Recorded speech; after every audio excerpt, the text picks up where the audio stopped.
Student, कल हम लोगों ने 3.5 का इंट्रोडक्शन देखा। ठीक है, अब आज हम लोग चल रहे हैं क्वेश्चन करने 3.5 के।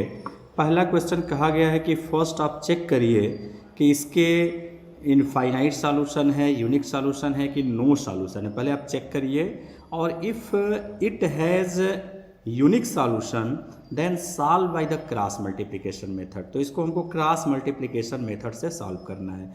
वैसे तो क्रॉस मल्टीप्लिकेशन आपके सिलेबस से कट चुका है, लेकिन फिर भी एज उसको बस जानने के लिए हम लोग देख लेंगे कि ये क्या है मेथड, थोड़ा सा एक देख लिया जाए। ठीक है, तो चलिए पहले तो चेक करें कि क्या है। तो हम देखने के लिए पहले निकालेंगे a1/a2 की वैल्यू कितना आ रही है। तो a1 की वैल्यू यहाँ पे क्या हो गया, 1 हो गया, तो ये आ गया 1/3। इसी तरीके से हमने निकाला b1/b2 की वैल्यू, तो b1 की वैल्यू -3, b2 की वैल्यू 9, तो कितना आ गया -3/9, -9 यानी कैंसिल होकर के 1/3। तो ये दोनों इक्वल आ गया।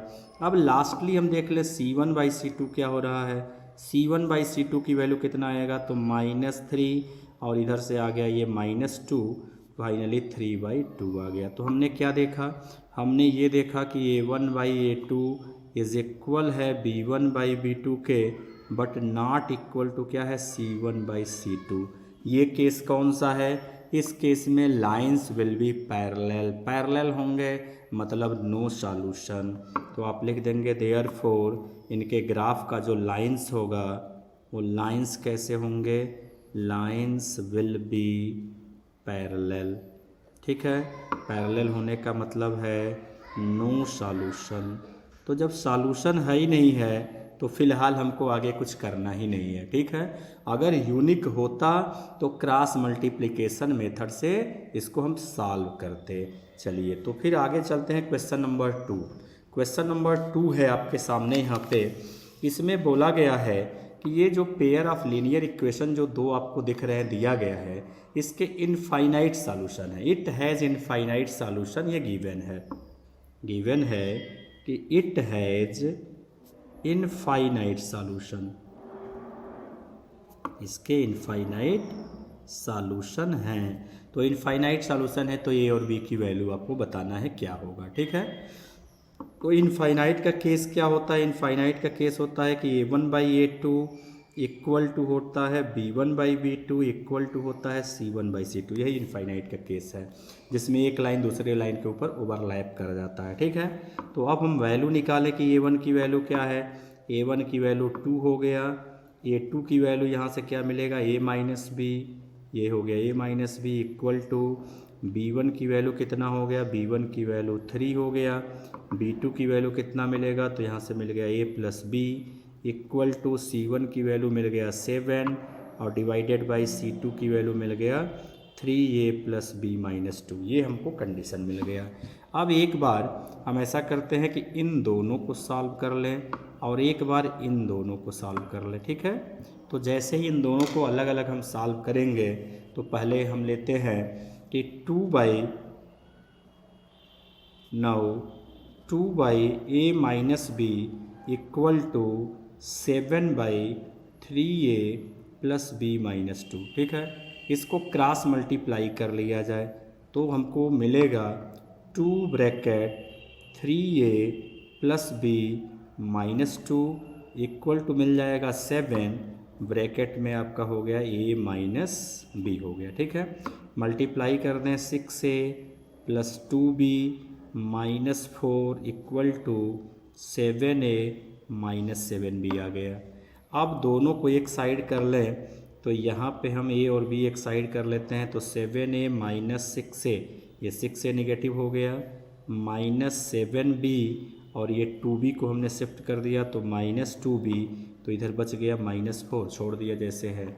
अब इसको हम सिंप्लीफाई कर लें तो ये आ जाएगा, माइनस करने पे a आ गया, और ये दोनों को कर लिया तो -9b आ गया इक्वल टू -4।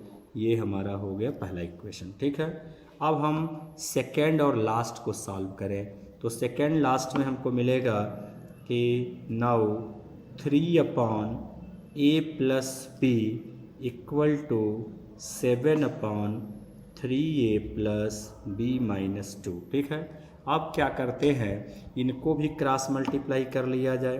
तो क्रॉस मल्टीप्लाई करेंगे तो 3 ब्रैकेट हो जाएगा 3a plus B minus 2 equal to क्या आ गया 7, तो ये हो गया a प्लस बी, और मल्टीप्लाई करेंगे तो 9a plus 3b minus 6 equal to 7a plus 7b।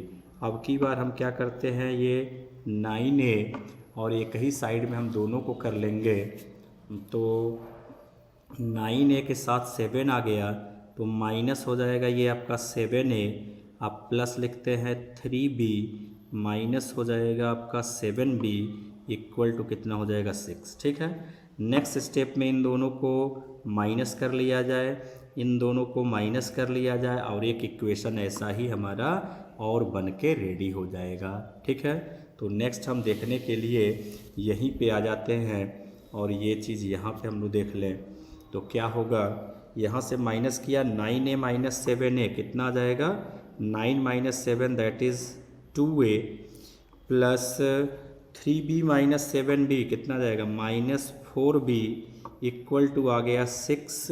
ये है आपका क्वेश्चन नंबर 2 का पार्ट है, ये क्वेश्चन नंबर 2 का बचा हुआ पार्ट यहाँ पे कर रहे हैं। ठीक है, तो 2 से अगर डिवाइड कर दें तो आ जाएगा a minus 2b equal to 3, ये आ गया इक्वेशन नंबर 2। इक्वेशन नंबर 2 यहाँ बन गया, इक्वेशन नंबर 1 यहाँ बना हुआ है।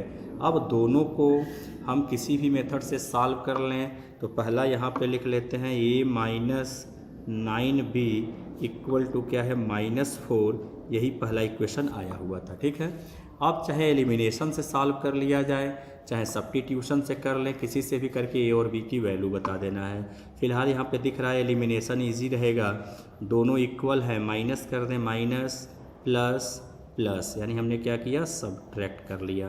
तो सब्ट्रैक्ट करने पे ये दोनों कैंसिल, 9 माइनस 2 हो गया कितना आ जाएगा 7b, 4 प्लस 3 कितना हो गया 7 आ गया, तो देयरफॉर b इक्वल टू 1, 7 से डिवाइड हो गया, b की वैल्यू 1 आ गया। अब b की वैल्यू चाहे 1 में पुट कर लो चाहे 2 में, आप किसी में भी पुट करके a की वैल्यू आप निकाल लेंगे, इजीली हो जाएगा ये काम। अब चलते हैं क्वेश्चन नंबर 3। क्वेश्चन नंबर 3 यहाँ पे आपको दिख रहा होगा बगल में, ये क्वेश्चन नंबर 3 है, जिसमें बोला गया है कि आप इस क्वेश्चन को क्या करिए solve by the cross multiplication और सब्स्टिट्यूशन से सॉल्व करना है। तो ऐसा करते हैं, इसको क्रॉस मल्टीप्लिकेशन का मेथड तो कम से कम जान ही लिया जाए कि क्या होता है। तो इस मेथड को देखने के लिए हम लोग क्या करते हैं,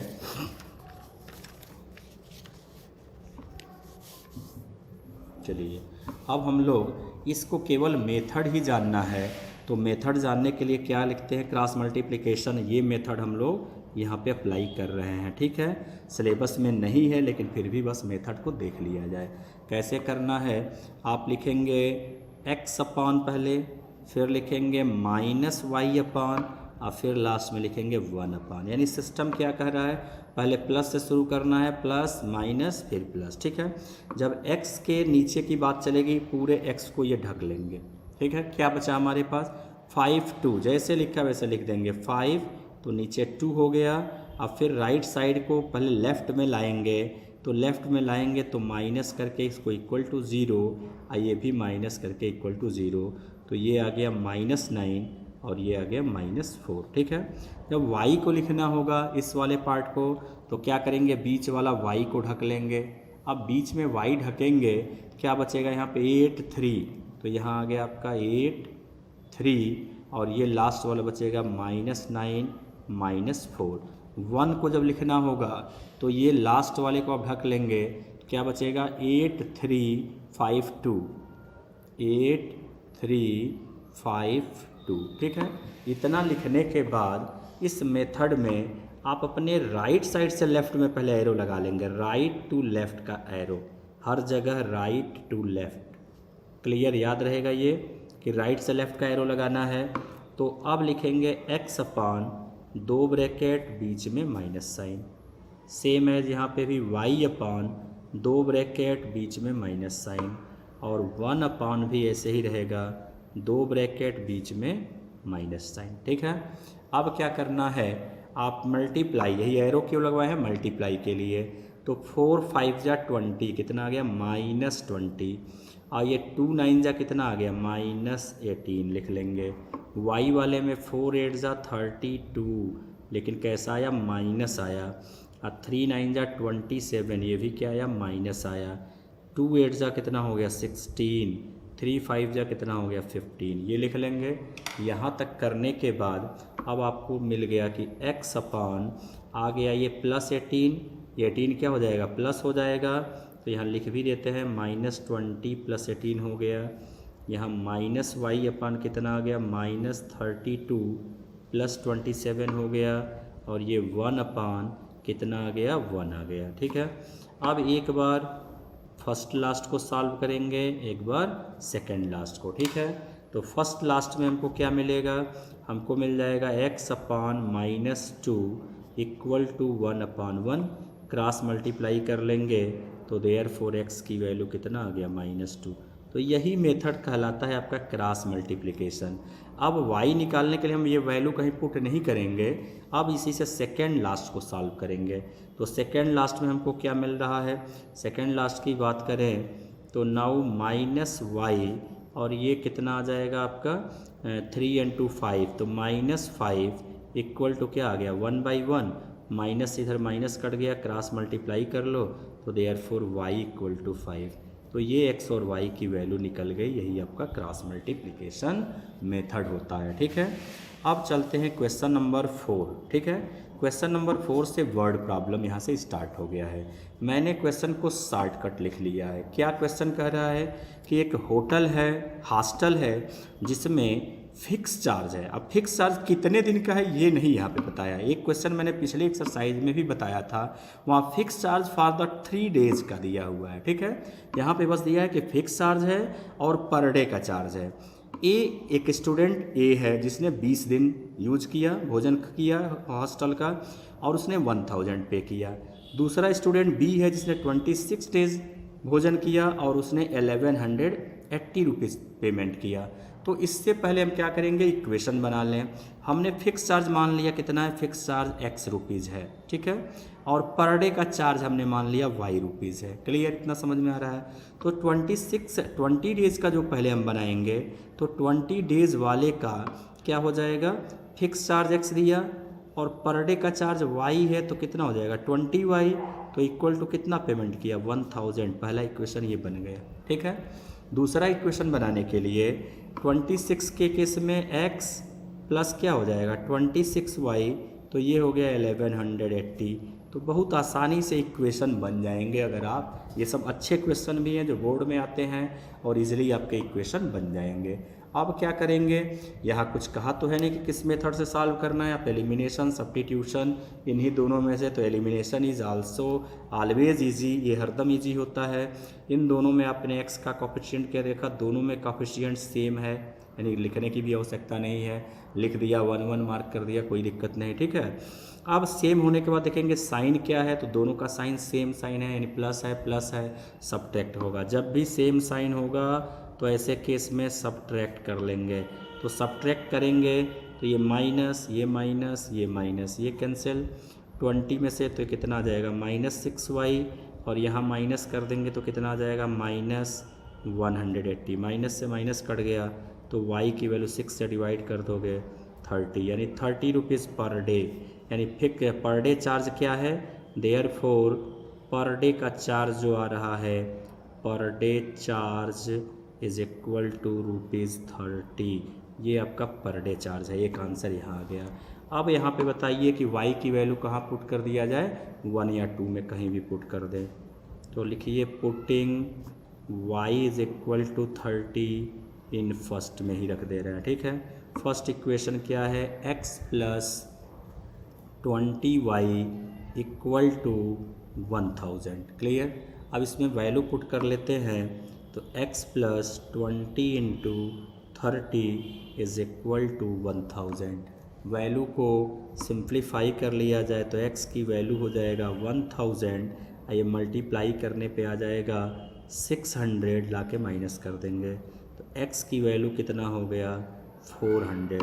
देयरफॉर फिक्स चार्ज कितना है, तो fix charge is equal to ₹400। ये आपके दोनों आंसर हो गए। तो बहुत ही आसान एक्सरसाइज है, अगर आप आसानी से करेंगे सारे वर्ड प्रॉब्लम को। सबसे पहला काम इक्वेशन बनाना है, इक्वेशन बना के आपको चेक कर लेना है, ठीक है। चलिए तब